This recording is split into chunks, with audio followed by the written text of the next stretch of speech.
Is the NBA All-Star Game no more? The NBA All-Star Game, a once highly anticipated event, has become lackluster in recent years, leaving fans and players alike wondering if it's time to retire from the game altogether. From lack of effort on the court to the charitable incentives falling flat, the All-Star Game has lost its shine. In this video, we'll explore whether the NBA All-Star Game is truly over, and if so, what can be done to revive it. Basketball competition has never really reached its pinnacle during the NBA All-Star Game. The idea that players don't play any defense in the All-Star Game is nothing new. Quite frequently, an All-Star Game will draw attention for its lack of effort, but every so often a game will occur that restores faith in All-Star Games and demonstrates that players will try if they are motivated to do so. However, at the end of the day, all it is a chance for fans to watch their favourite players perform amazing feats on the basketball court while competing against the best players on the planet. Although getting hurt would not be worth it, the game is meant to be enjoyable. After all, the issue is not that. These guys don't play any defense, but the issue goes much deeper than that. Of course, to a certain extent, that contributes to the issue, but I believe there are many other factors as well. Therefore, we want to examine the main issues with the All-Star Game and determine whether the NBA will be able to resolve them or if they may simply be an impossible task. Before you can finally watch the game, you have to sit through TNT's clumsy broadcast, a performance by Post Malone, an hour of pointless chit-chat between the new broadcast crew, and a slew of pointless interviews. When the game does start, there is so little defense being used that every possession is either a transition pass to a wide open dunk, a drive up the middle straight to the basket, or someone launching a deep three early in the shot clock. At that point, it might as well consist of layup lines and a shoot around. On any given possession, you'll be lucky to see 3 players even return to defense. Additionally, I don't want to come off as a grumpy old man when I discuss, the NBA no longer employs defensive play. It was significantly better in the 80s, and I wasn't even alive or old enough to watch some of the older All-Star games, which included some of the best defensive players in NBA history. As I said, the lack of defense is just one of many issues, but it's really hard to sit through because of how present it all is and how drawn out certain parts are, especially since it begins at 7 and ends at almost midnight. Observe that these players are wearing the logos of their teams on their backs in the clips from the earlier All-Star games. They are warming up while wearing the team warm-ups for whichever team they play for, be it the Lakers, Celtics, the Knicks, the Bulls or anyone else. They are representing their fanbase and attempting to make them proud by going out to the world to demonstrate what makes their team so great.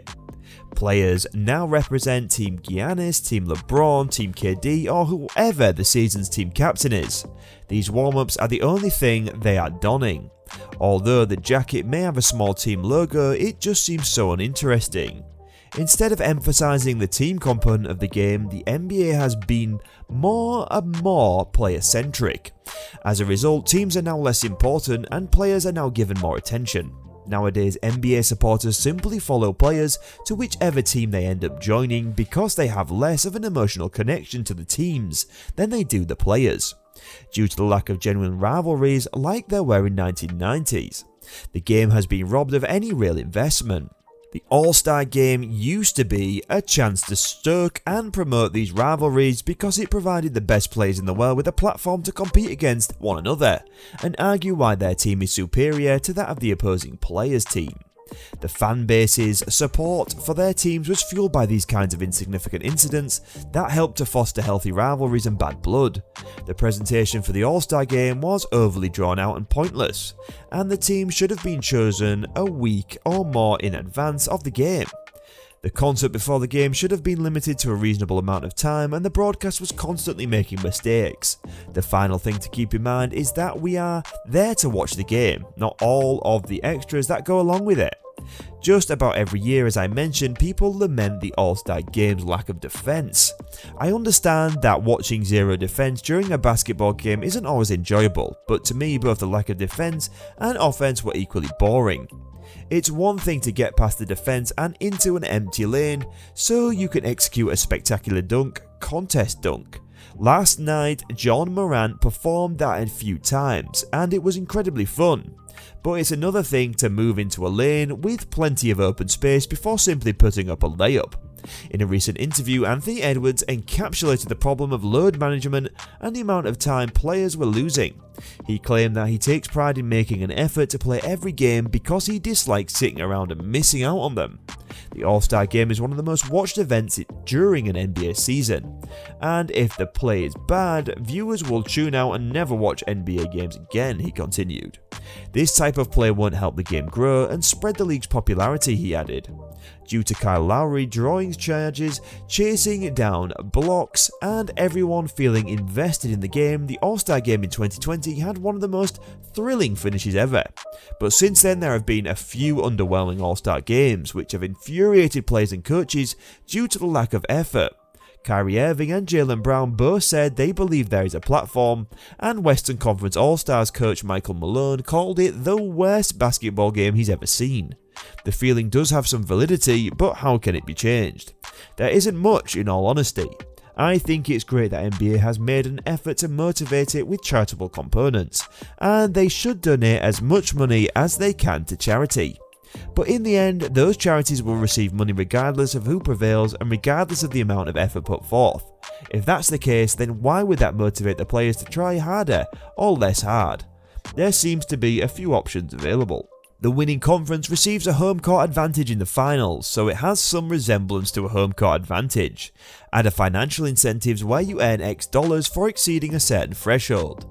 But if you can't find a way to reward it, just abandon the game altogether. I prefer the NBA to limit the All-Star weekend to the dunk contest, a 3-point contest, a skills challenge, or perhaps some sort of 1v1 tournament, or another small event that doesn't call for an entire All-Star game.